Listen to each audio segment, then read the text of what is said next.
అసలు ఇడ్లీలో మళ్ళీ అది మనము సాల్ట్ ఏస్తాం కదా! సాల్ట్ ఇవ్వద్దని చెప్తారు కదా మ్యామ్. సాల్ట్ వేయకూడదు. ఆ! ఇడ్లీలో మామూలుగా ఇంట్లో తయారు చేసుకున్న వాటిల్లో you don't mix salt or anything. Atleast we don't do అవును. That my home. సింపుల్ వేస్తారు మ్యామ్. చక్కగా జనరల్‌గా చక్కగా ఫర్మెంటెడ్ ఫుడ్ అది. అవును. అది మంచిగా గట్ బ్యాక్టీరియాని డిస్ట్రాయ్ చేస్తూ ఉంటాయి. ఈ బయట ఫుడ్ తిన్న వాళ్ళల్లో ఆ! మన ఫ్రెండ్లీ బ్యాక్టీరియా ఉంటుంది. హ్మ్. 2 years 5 years వరకు మనం ఫస్ట్ బ్రెస్ట్ మిల్క్ తాగి వజైనల్ గా డెలివర్ అవటం ఒకటి ఇంపార్టెంట్. సరే సి సెక్షన్ చేయించుకున్న బ్రెస్ట్ మిల్క్ తాగటం హ్మ్. ఇవన్నీ ఏం చేస్తాయంటే మన ఫ్రెండ్లీ బ్యాక్టీరియా హ్మ్. ని పెంపొందిస్తాయి. హ్మ్.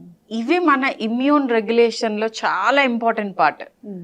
మన బ్రెయిన్ డెవలప్మెంట్, మన ఇమోషనల్ స్టెబిలిటీ, హ్మ్. ఇంకా అనేక రోల్స్ ఉంటాయి. హ్మ్. ఈ కడుపులో మనకి ఉండాల్సిన ఫ్రెండ్లీ బ్యాక్టీరియాని మనం ఎప్పుడైతే డిస్ట్రాయ్ చేస్తామో హ్మ్. అప్పుడు బయట నుంచి ఇన్వేడ్ అయ్యి ఇవన్నీ చేయటము and for ever health problems అట్లా కంటిన్యూ అవుతూనే ఉంటాయి. యెస్. ఇది నిజమేనా మ్యామ్? అంటే ఎక్కువ నార్మల్ antibiotics. డెలివరీ అయిన వాళ్ళు Yeah. బేబీస్ లో గట్ హెల్త్ చాలా బెటర్ గా బాగుంటుంది. ఉంటుంది సి సెక్షన్. హ్మ్.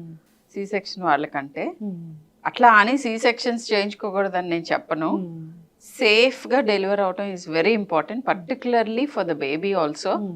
అవసరమైనప్పుడు మీ డాక్టర్ సలహాతో సి సెక్షన్ చేయించుకోండి, హ్మ్. తప్పేం లేదు. కానీ సి సెక్షన్ చేయించుకున్న వాళ్ళల్లో కూడా హ్మ్.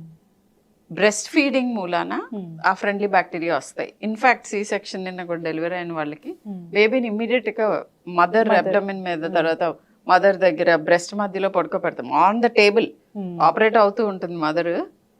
సో బేబీని తీసుకెళ్ళి అక్కడ పడుకోబెడతాము. We let her. Hmm. And one interesting thing is కొన్ని కమ్యూనిటీస్లో, I think it's in Turkey or somewhere, so vaginal secretions తీసుకెళ్ళి ఫేస్ బేబీ మొత్తం ఇట్లా హ్మ్. స్మియర్ చేస్తారు, హ్మ్. ఎందుకంటే it's good for the baby. Oh! So అదొక age old practice. ఇప్పుడు మళ్ళీ మనం దాంట్లో సైన్స్ కనుక్కుంటున్నాం. హ్మ్. సో ఎనీవేస్ బ్రెస్ట్ ఫీడింగ్ ఒకటి, బయట ఫుడ్ తినకపోవటం ఒకటి, హ్మ్. ఈ రెండు ఇంపార్టెంట్. హ్మ్. అండ్ ఇమ్మీడియట్గా అండ్ ఇంకొక important thing that I want to address is, హ్మ్. వాళ్ళకి వాళ్ళే చదివేసుకుని హ్మ్. వాళ్ళకి వాళ్ళే వైద్యాలు ఎక్కువైపోయి అవును. పుసుక్కున వెళ్ళి యాంటీబయాటిక్స్ వాడుతున్నారు. అవును మ్యామ్. డయేరియల్ థింగ్స్లో కూడా అసలు వైరల్ డయేరియాస్ మోర్ కామన్. హ్మ్. వాటికి అసలు యాంటీబయాటిక్స్ ఏ రకంగానే హెల్ప్ చేయవు. అవును. సిమ్టమ్స్ ట్రీట్ చేయటం, డీహైడ్రేషన్ ప్రివెంట్ చేయటం, డీహైడ్రేట్ అయ్యే అవకాశం ఉంటే ఐవి ఫ్లూయిడ్స్ తీసుకోవటం. హ్మ్. ఎక్కడైతే ప్రూవెన్ బ్యాక్టీరియల్ డయేరియాస్ ఉన్నాయో, ఇప్పుడు క్యాంపెలోబాక్టర్ ఇస్ బ్యాక్టీరియం, యెస్. సో అలా జరిగితే అప్పుడు మా సలహాతో రైట్ యాంటీబయాటిక్. హ్మ్. రైట్ యాంటీబయాటిక్ అని ఎందుకు అంటున్నానంటే ఇండిస్క్రిమినేట్గా వాడటం మూలాన సరైన మోతాదులో, సరైన డ్యూరేషన్లో, సరైన ఇండికేషన్ లేకుండా వాడటం మూలాన ప్రతి ఆర్గనిజం డ్రగ్ రెసిస్టెంట్ వెరైటీ వచ్చేస్తుంది, including campylobacter. Typhoid has become such a menace. Hmm. Vaccine ఉండి కూడా, హ్మ్. వ్యాక్సిన్ తీసుకున్న వాళ్ళల్లో కూడా కొంతమందిలో చూశాను కంప్లీట్ ఇమ్యునైజేషన్ తీసుకోకపోవటం ఒక రీజన్. అండ్ మేబీ రైట్గా ఆ వ్యాక్సిన్ పడకపోవటం ఒక రీజన్ అవ్వచ్చు. Typhoid, multi drug resistant typhoid తోటి హాస్పిటలైజేషన్స్ చూస్తున్నాం, బోత్ అడల్ట్స్లోను పిల్లల్లోను. సో ఇవన్నీ జరగటానికి రీజన్ ఏంటంటే సొంత వైద్యాలు చేయొద్దు, అవసరం లేని చోట యాంటీబయాటిక్ వాడకూడదు. నేను చెప్పిన గట్ హెల్త్కి ఇండిస్క్రిమినేట్ యూజ్ ఆఫ్ యాంటీబయాటిక్స్ కూడా మన ఫ్రెండ్లీ బ్యాక్టీరియాని చంపేస్తున్నారు అక్కర్లేనప్పుడల్లా. అసలు వైరస్తో ఫైట్ చేసేది ఏది అంటే మన గట్లో నార్మల్గా ఉండే బ్యాక్టీరియా. మీరు వెళ్ళి వైరస్ వచ్చినప్పుడు కూడా వెళ్ళి యాంటీబ్యాక్టీరియల్ తీసుకుంటే ఆ ఉన్న ఫ్రెండ్లీ బ్యాక్టీరియా చనిపోయి ఈ వైరస్ ఇంకా ఉజ్జరింపించి ఇంకా ఎక్కువ రోజులు ఉండి ఒక 10 రోజులు అయ్యాక డైరియా తగ్గట్లేదని వస్తారు. సో సొంత వైద్యం చేయకూడదు, యూ షుడ్ నో. ఇంకా ఇప్పుడు కొత్తగా ఎక్కువగా ఫేమస్ అవుతుంది, అందరికీ తెలుస్తుంది, food adulteration. So food adulteration గురించి నేను ఒక మాట చెప్తాను, అంటే ఎన్ని రకాలుగా జరుగుతోంది అనేది. ఒక పోలీస్ ఆఫీసర్ ఇచ్చిన ఇంటర్వ్యూలోనే చూశాను అనేది. మామూలుగా నాకు తెలుసు, చదువుతాను లేదా వింటాను and all those things, but ఆయన కనుక్కొని ఇక్కడ అనంతపూర్లో జరిగిందని చెప్పి ఒక వీడియో ఉంది. ఏంటనంటే మాల్టోడెక్స్ట్రిన్ అని, పామ్ ఆయిల్ అని, ఇంకా ఇతరత్ర వేరేవి కూడా పాలల్లో సోర్స్ దగ్గరే కలుపుతున్నారు, డెన్సిటీ పెంచి లాక్టోమీటర్స్ కూడా పట్టుకోలేకుండా గుడ్ మిల్క్ కింద. అండ్ అది మెయిన్ సోర్స్, అంటే ఎవరైతే ప్యాకేజ్ చేస్తారో డైరీ ఫార్మ్స్ వాళ్ళకి అమ్ముతున్నారంట ఈ లోపే. సో ఇట్లా ఫుడ్ అడల్టరేషన్ అయితే చాలా జరుగుతుంది. ఫుడ్ అడల్టరేషన్ గురించి ఒక స్టోరీ చెప్తాను. ఏంటనంటే ఫుడ్ అడల్టరేషన్ ఇప్పుడు కొత్తగా జరగట్లేదు. ఎప్పుడైతే మనుషులు ట్రేడింగ్ మొదలు పెట్టారో, అంటే ఒకటిచ్చి ఒకటి తీసుకోవటం, అప్పటి నుంచి ఉంది. మోసాలు అప్పటి నుంచి ఉన్నాయి. హ్యూమన్ సైకాలజీ కదా.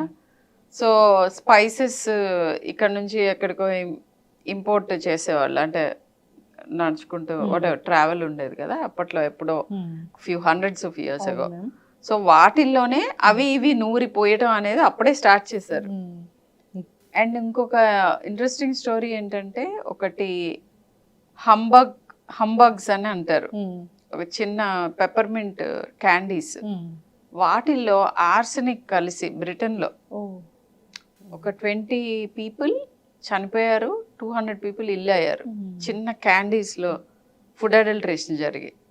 మామూలుగా అంటే వాళ్ళు కలిపేది అది ఎప్పుడు కలుపుతారట షుగర్ బదులు.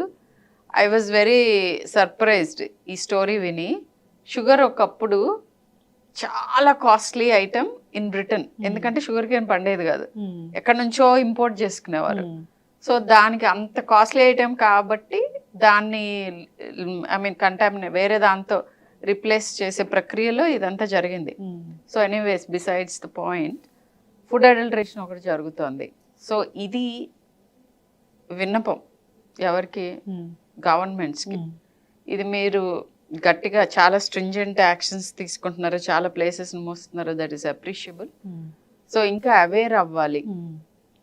ఫుడ్ అడల్టరేషన్ మ్యాక్సిమం ఎందుకు అవుతుంది అని అంటే, ఎప్పుడైతే మనం సోర్స్ ఆఫ్ ద ఫుడ్ పండించుకుంటాం, లేదా క్యాటిల్ నుంచి వచ్చేదైతే ఎక్కడైతే గ్రో అయ్యి క్యాటిల్ ఫార్మ్స్ ఉంటాయి, ఎక్కడైతే ఫార్మ్స్ ఉంటాయి, అక్కడి నుంచి కన్స్యూమర్ ఎంత దూరంలో ఉంటున్నాడు అనే దాన్ని బట్టి అడల్టరేషన్, అన్ని ఇతరత్ర అన్ని ప్రాబ్లమ్స్, అల్ట్రా ప్రాసెసింగ్ ఇవన్నీ కూడా జరిగేది ఏంటంటే, సోర్స్ ఆఫ్ ఫుడ్కి హ్యూమన్ హ్యాబిటేషన్కి డిస్టెన్స్ పెరిగిపోతుంది.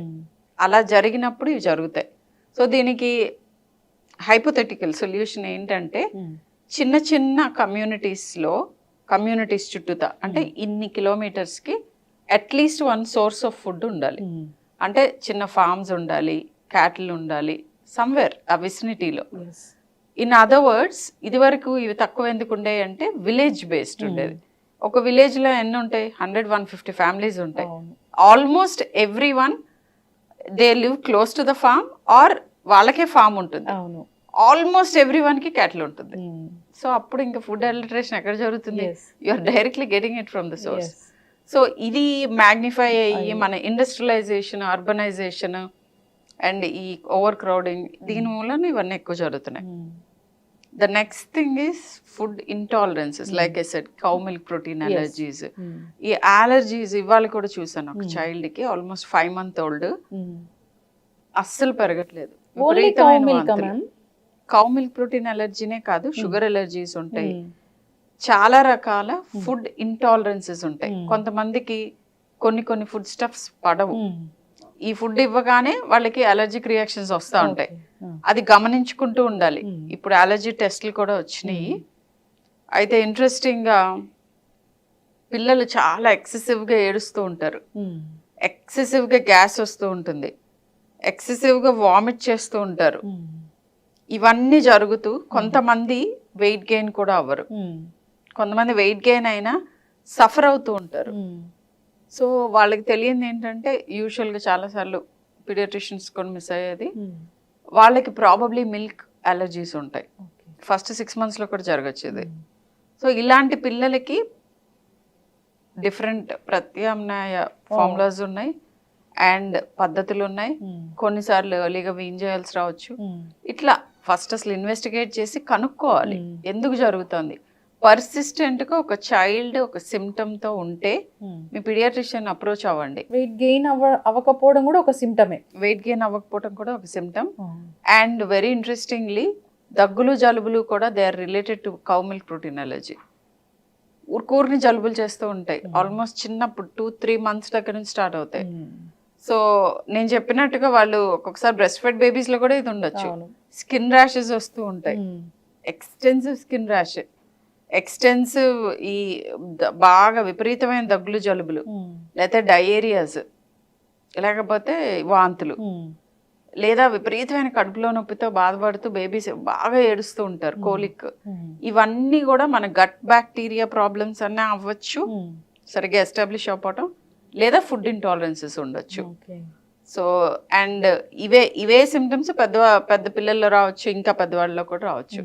సో పీడియాట్రిషియన్ తో డిస్కస్ చేస్తే they will be able to help you. కొత్త ఫుడ్ ఇంట్రడ్యూస్ చేయడం అంటే కొంచెం ఇచ్చి చూడాలా మనము, ఎలర్జీ టెస్ట్ లాగా. యా సో ఏంటంటే 6 months లోపు డాక్టర్ చెప్తే తప్ప, మోస్ట్ ఆఫ్ ద టైమ్స్ మేము చెప్పం, చెప్తే తప్ప బ్రెస్ట్ ఫీడ్ కానీ మిల్క్ కానీ కాకుండా వేరే ఏ రకమైన ఫుడ్ పెట్టకూడదు. 6 కంప్లీట్ అవ్వాలి. ఎందుకు 6 ఇస్ ద మ్యాజికల్ నంబర్ అని అంటే, ఆ ఫస్ట్ 6 months మన బాడీ ప్రిపేర్ చేసుకుంటూ ఉంటుంది గట్ని. ఒక న్యాచురల్ యాంటీజెన్ అంటే తల్లి పాలు, తల్లికి సంబంధించినవన్నీ ఆ ఎన్వైరన్మెంట్ లోనే కదా పెరిగింది, ఫామ్ అయ్యింది. సో మా పిల్లలతో ఎప్పుడు అంటూ ఉంటాను, మీరు 80% యూ బిలాంగ్ టు మీ, ఎందుకంటే I gave you the genetics half of it, and చుట్టూతో ఉన్న సైటోప్లాజం మిల్లు కూడా నేనే ఇచ్చాను అని నవ్వుతూ ఉంటాను. సో తల్లికి సంబంధించిన ప్రోటీన్స్ తో ప్రాబ్లమ్స్ ఉండవు. బట్ ఈ ట్రాన్సిషన్ జరగటానికి అంటే తల్లి దగ్గర నుంచి వచ్చే పాలు కాకుండా బయట ఎన్వైరన్మెంట్ నుంచి ప్లాంట్ అవ్వచ్చు, యానిమల్ అవ్వచ్చు, ఏదైనా కానీ ఒక సబ్స్టెన్స్ తీసుకోవడానికి గట్ రెడీ అవ్వాలి, ఆ మెచ్యూరిటీ టైం ఇవ్వాలి. అవ్వకుండా చాలా మంది 3 నెలలకే ఇస్తాము, 4 నెలలకే ఇస్తాము. ఇన్ఫాక్ట్ మీ డాక్టర్కి ఏం తెలీదు, అయ్యో ఎందుకు పెట్టొద్దన్నారు, పెట్టేసేయాలి. సో ఇట్లాంటి అండ్ స్పెషల్ సిచ్యువేషన్స్ కొన్ని ఉంటాయి. But other than that 6 months is the time. Food పెట్టాలి, and each food atleast 4-5 days observe చేయాలి నెక్స్ట్ న్యూ ఫుడ్ పెట్టే ముందు. అండ్ ఇప్పుడు ఫుడ్ అలర్జీస్ కాజ్ చేసే సబ్స్టెన్సెస్ కూడా ట్రై చేయండి బిలో 1 year అనేది లేటెస్ట్ కాన్సెప్ట్. ఇది వరకు నాన్ వెజ్ ఇవ్వద్దు, ఎగ్స్ ఇవ్వద్దు, ఫిష్ ఇవ్వద్దు లాంటివి ఉండేవి. బట్ ఇప్పుడు అన్నీ ఇవ్వచ్చు, కానీ ఒకదాని తర్వాత ఒకటి ఏదైనా అలర్జీ సైన్స్ చూపిస్తే stop for 3 months or 6 months and then reintroduce. Whole egg ఇవ్వచ్చా మ్యామ్ వాళ్ళకి? హోల్ ఎగ్ ఇవ్వచ్చు. అండ్ ఇట్లా ఒకదాని తర్వాత ఒకటి ట్రై చేస్తూ ఉండాలి. వెజిటబుల్స్, ఫ్రూట్స్, సీరియల్స్, అన్ని రకాల పప్పు దినుసులు, లోకల్ గా పండే ఫుడ్ లో